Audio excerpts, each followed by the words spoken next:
Hello everyone, I'm Meteorologist Charlie Ironmonger. Thank you so much for joining me today for your 2 p.m. news and weather update from the First Alert Desk. Now we want to highlight a story we brought to you earlier today about a Greenville man who is challenging his murder conviction back in 2009 of a double murder case. Now, several community members are gathered at the Pitt County Courthouse earlier this morning to rally behind James Richardson, who they say was wrongfully convicted of the murders of Andrew Kirby and Landon Blackley.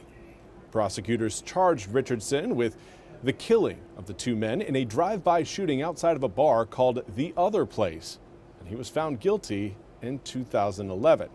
Now, today's hearing will decide whether or not to grant Richardson an evidentiary hearing on his claims for a new trial.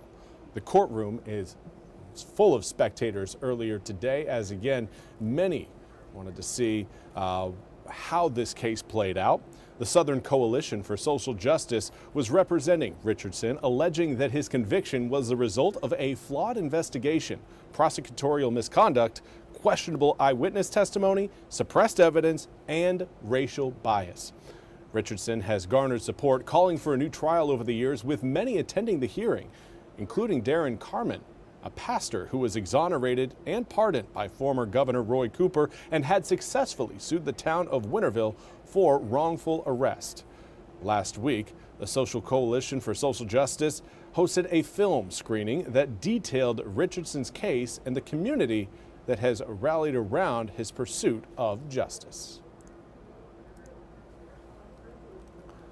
Now, we also want to check in with NBC's Molly Hunter, who has more on the Israeli military strikes on a Gaza hospital that killed about 20 people, including 5 journalists.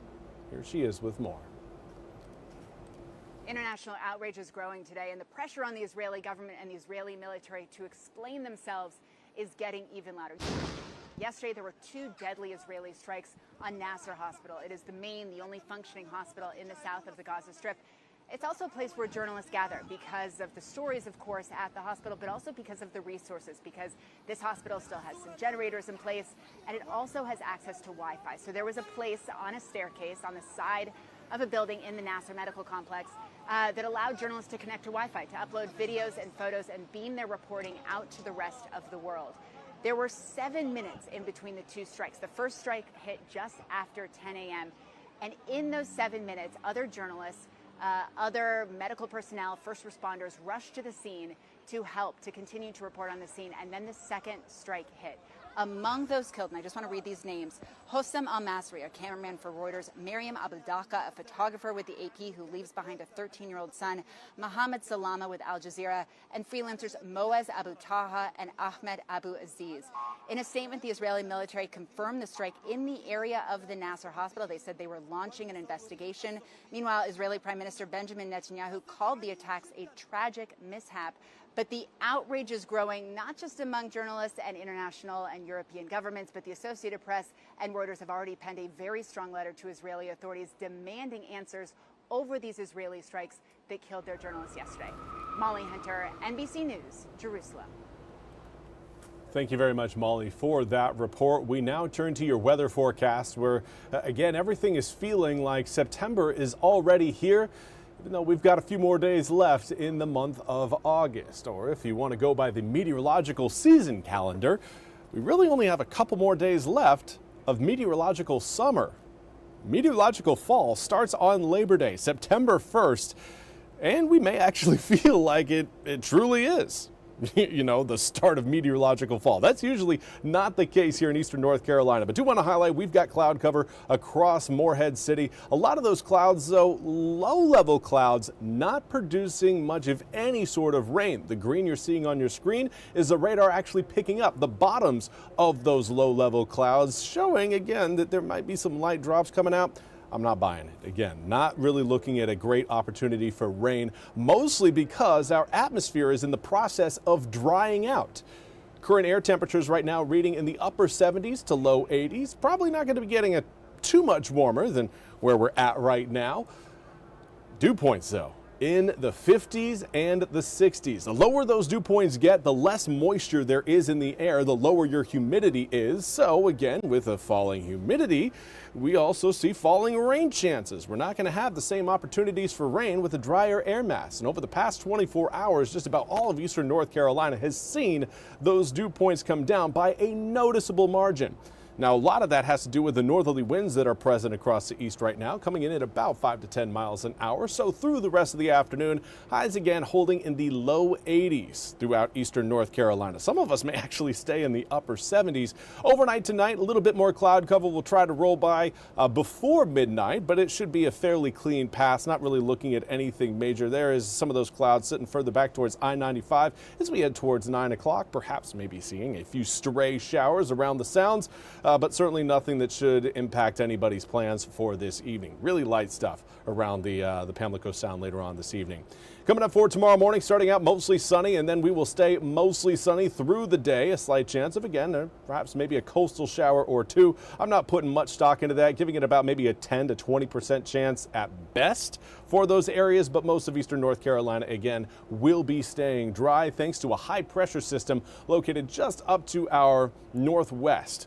That high is going to do a great job of maintaining that northerly wind flow, creating that continuous, I wouldn't want to call it September, we'll call it fall-like feel, because even in September, we can stay fairly humid. Now, the big question is, how long are we going to be seeing this low humidity air stick with us? And the quick answer to that is at least over the next 8 days. Normally, we would see those overnight lows in the upper 60s, more like the low to mid 70s. And that is a great deterministic factor when you're trying to figure out, okay, what is our humidity? The humidity, your dew points, can't be any higher than your overnight lows are at that point in the morning. So it does a great job of really regulating, the cooler we are, it does a great job of regulating how much humidity or how much moisture is in the air. The colder we get overnight, the less moisture we'll have the following day. So for tonight's overnight low, putting us into the upper 50s, that means tomorrow is going to be even drier than what we've experienced so far today. Wednesday night, 57 degrees for your Thursday morning. Thursday as well will be a much more comfortable day. It will feel like fall is already here.